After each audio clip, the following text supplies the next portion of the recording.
Good morning, people. How are we doing? How are we doing? Happy Wednesday. Oh my gosh, this month's going so quick, isn't it? I think we're down into single figures, guys. Single figures to come and join us on this month, September's membership, Mission 500 membership. So at the moment, I'm just doing a different offer every month in the hopes that I can help support you in your journey, which is really super exciting. So if you've got literally 9 days left of this one. So yeah, so today is all about shoulder mounts, okay? How to start training shoulder mounts, when to start training shoulder mounts. Yeah, that's what we're going to get stuck into. So some of you might be already doing it. Some of you might be, thinking, I want to do it, but am I ready? We're going to answer those questions for you. We're going to answer. I've just had my breakfast. It's probably the worst idea to have some porridge and then just throw yourself into a shoulder mount. But hey, let me just put you down here a minute and just get you up on the computer. Let me know if you're here. Let me know if you've got any questions so far. Let me know if you've been finding this helpful. Right, here we go. Here we go. Let me flash the page. Jesus, come on. Oh, it's definitely colder now, isn't it? If you're here in the UK. Oh, it's fresh. It's fresh. Right, here we go. Good morning, Tanisha. How are we doing? See, I can't see any of this on my phone. I don't know why. I don't know if any of you do lives, but I know Tanisha does. When I do a live on my page, like I am now, on my phone, can't see comments. I don't know if it's because I've got my phone landscape. I don't know. But if I do it on a group, not a problem. Weird. Anyway, shut up about that. Shut up about that, Kelly. So if you're here, let me know if you can shoulder mount, if you're working on shoulder mounts, or just looking for some information. And if you have any questions on it, just drop them below, and I will see them pop up on my computer behind the phone, and I will answer them for you. If I think I know the answer. Hopefully I will. Rightio, let's get stuck in. So shoulder mount training, where do shoulder mounts come from, or like what level? So shoulder mounts I definitely think are harder because you start a little bit further away from the pole. So unlike a chopper or a basic invert where you're nice and tucked close to the pole. So I definitely recommend that it comes after you've worked on your invert. So work and get your invert training first, because all the core strength that you do in a chopper or your invert training is absolutely going to be beneficial to your shoulder mount journey. With shoulder mount, because we're pushing the shoulder on the pole, it can feel a little bit tender. Most people feel sore when they do shoulder mounts. That's quite normal, but we can definitely work on placement, even as a beginner, if that's what you want to do. If you're like, oh, I want to start prepping for these things, you can totally do that.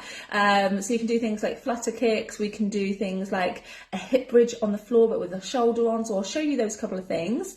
And then what I would recommend that you do to start working on shoulder mounts is always work on the dismount, okay? Work on coming down, because then you can do it with control. Does this make sense? Cool, I'm doing good. That happens in landscape sometimes in groups. Don't share unless you have laptop. Yeah, it's annoying. It's really annoying. Drives me insane. But hey, we just adapt. We cope. We know how it works. We know the drill. Just blink and get your laptop or computer up. Not back on the shoulder mount yet. I'm finding these guys helpful. Awesome. Thank you so much. I started again. It's nice to watch and have it confirmed. Yeah, definitely. Sometimes it's like you kind of think you know some of the answers, but you're like, but I just want to double check. So yeah, I'm glad to be able to help you with that. It's nice to watch and have it confirmed in all the things right. I know a lot of this and doing the books to support my mini-me. Awesome. That sounds amazing. That sounds really awesome, Tanisha. Cool. Alrighty. So what we're going to do, we are going to work on shoulder mounts. But what I want us to do is work on understanding the placement of where it is on the shoulder. Now, for shoulder mount training, you probably will catch your collarbone a lot in the early days, okay? So you'll end up getting here on this horrible collarbone, and that's what puts most people off, okay? So what we're going to do is we're going to show you how to position the pole. So yeah, position the pole on your shoulder where it should be, where that squishy part is, okay? So I'm just going to come and sit you down here with me. Ta-ding! Here we go. Okay, so what you want to do is you don't want to be too close to your neck. okay? And we obviously don't want to be too close to the shoulder here. We want to be in between. And if you feel yourself, you feel that nice squishy part, this is where you want that, you want that pole to be, okay? So we can do this by sitting on the floor and working on what I call a hip bridge, okay? So have your back to the pole, and you're going to be to one side. Let me just turn so you can see, okay? So I'm to one side of the pole and I can get my head completely back one side. Then when you do the other, swap sides, make sure you can get your head completely back, yeah? Okay, so what we're going to do is we're going to focus on trying to get up onto that squishy bit. So you can have your feet planted on the floor like so, bring your head back, look up, and then you're going to have your hands one above another in a cup grip, so that means fingers and thumbs go together. So look up at the ceiling, grab onto the pole, and your hands should just be above your head to give you enough room that your head can move. If your hands are too low and you can't get your head through, they're too low. Okay, so it tends to give you a good indication. Whichever side your head is on, the same side hand is the highest, okay? So if it's the lowest, it tends to be trapped, so just make sure it's the highest hand on the pole. You're going to think about bringing the elbows in and imagining you're pulling that pole onto your shoulder, okay? So we're really pulling down. So we're going to go elbows in, pull, okay? Already pull before you lift your butt. So pull, pull, pull, then push with the feet and lift up your hips. What I'm not doing is rolling and pushing like my collarbone on. So what I want to do is keep that squishy part on the pole, okay? Does that make sense? So you're just trying to maintain and feel and get used to that position. We don't want to roll to the front. We want to stay behind, yeah? So from here, hands on, elbows in, pull, push, hold, squeeze the butt. You can push the hips up, but without rolling up the chest. Okay, so I'm going to show you from behind. So here, squishy part on, hands on, elbows in, pull, lift. Okay, and you'll find it will be a little bit tender. That's normal when you first start practicing shoulder mounts. Just make sure you're even on both sides. So whatever you practice on one side, make sure you do it on the other as well. And that will just help you condition that part of your skin, even as a beginner. And it's just a really great way to understand the positioning and build a bit of tolerance to that position. I think I'm talking crap today. I'm so sorry, I'm trying to get my words out. Does that make sense? So definitely understand the positioning, okay? Because when you go backwards, or when I say backwards, I mean dismount, shoulder mount dismount. So what we're doing from a shoulder down dismount, it means we're going to get into an inverted crucifix, and then we're going to position ourselves to one side, and we tend to have our collarbone on, okay, until we roll into that position. So if you already feel where you need to be, it's going to make much more sense to you when you do your dismount, yeah? So do that from the floor. That can be super helpful. You can also feel it from standing as well. So when you come up and stand on the pole, to stand up with your back to the pole, you can still practice and think about seeing if you can just lift one foot off at the time, one foot up at a time. So from here, shoulder is on, everything else is stuck in the same. Pull in, pull down, then see if you can bring one foot up, and then see if you can bring the other foot up, down, down. You don't have to hold for very long, just seeing if you can get some weight. Even if you can't get the weight, you can still practice on the bending the knees, squeeze, and see if you can bring one knee up and then release. You should still feel the pull, even if we're not getting both feet off the ground. Does it sound good, okay? Cool. Okay, so once you're like, yeah, I've got the feeling for that now, you can just do those two moves on their own, even as beginner, you know, just to get your body conditioned. If you are now reached at an intermediate level, you've built your core strength up with all the core blast exercises to do, we're going to go into an invert, squeezing the legs around the pole. We're going to dismount. So I'm going to show you what that actually looks like. We will need a bit of the floor, so I'm going to move you here. Okay.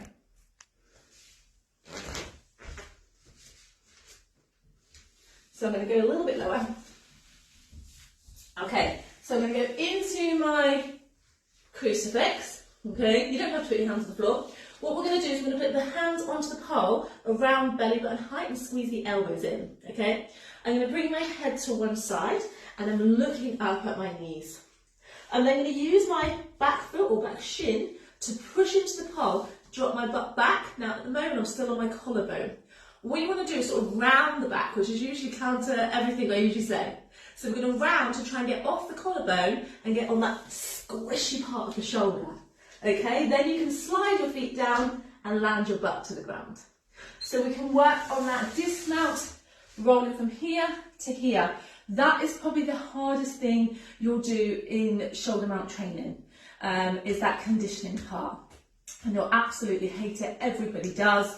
And then when you understand how quickly you can get off there, you won't do it, as you won't hang around too long. So what tends to happen is people get into that position, and then because they feel the pressure and they know that they've got to roll back, they stay on that front too long and they actually cause themselves more pain and end up sliding down. So remember, we need to push with the foot or your shin into the pole to get the butt back. Because our hips are on the pole, we need to get our hips away. Yeah? So hips have to come away, you have to push back, which means we go from here to here. Don't panic about it. Grab your crash mats, okay? So I'll show you one more time. I'll see if I can go a bit slower. What I'll do is I'll do it with my back to you, so you can see where it's placed on my front, so I'll be facing you, and then when I dismount, my back should be landing to you, okay? So we're going to transition. Alrighty, so again, you can always, you don't have to invert, but it will be helpful because you would have obviously done your conditioning for it. But you can always walk backwards up the path. Okay, so from here, hands on, belly button height, so your elbows are bent, elbows are in and tuck in. Head to one side. Can you see the placement of where the pole is? On that collarbone. Back leg, this one, I'm going to push into the pole, and as I look up, I'm going to drop my butt down, but I'm not going to allow my shoulder to slide down the pole. So back, can you see where it is now? Slide the feet, lower the butt, and come down, okay? So we're quickly trying to get off that collarbone, onto that squishy part that you already know what it feels like because you've been practicing on the floor or standing, yeah? So that is how I would start shoulder mount training. Shoulder mount dismounts, shoulder mount positioning, shoulder dismounts, and then you can build up from there, and then we can go through the next steps. But that's what I would focus on. Without, if I give you the whole thing, we could be here forever. So, but this is just about starting your shoulder mount training, building that core strength up, building your foundational skills with beginner moves, and then once you have got your invert, you're going to be feeling a little bit stronger to dismount. That's the thing. So you could probably practice it, but you probably won't have the control to land if you haven't got your controlled dismount, like invert. So definitely make sure you've got that first. You definitely need some control, else you're just going to land really heavy and falling out of it, and that's not the aim of the game. Okay, cool. Okay, so hopefully this helps you. Of course, if you're part of the program anyway, you've got Master the Shoulder Mount training to follow. That's going to be coming up in the next level, so don't worry, just follow the program as it's laid out, and we'll give you the workouts exactly what you need to do each week to help you get that move, just like we did for Master the Chopper.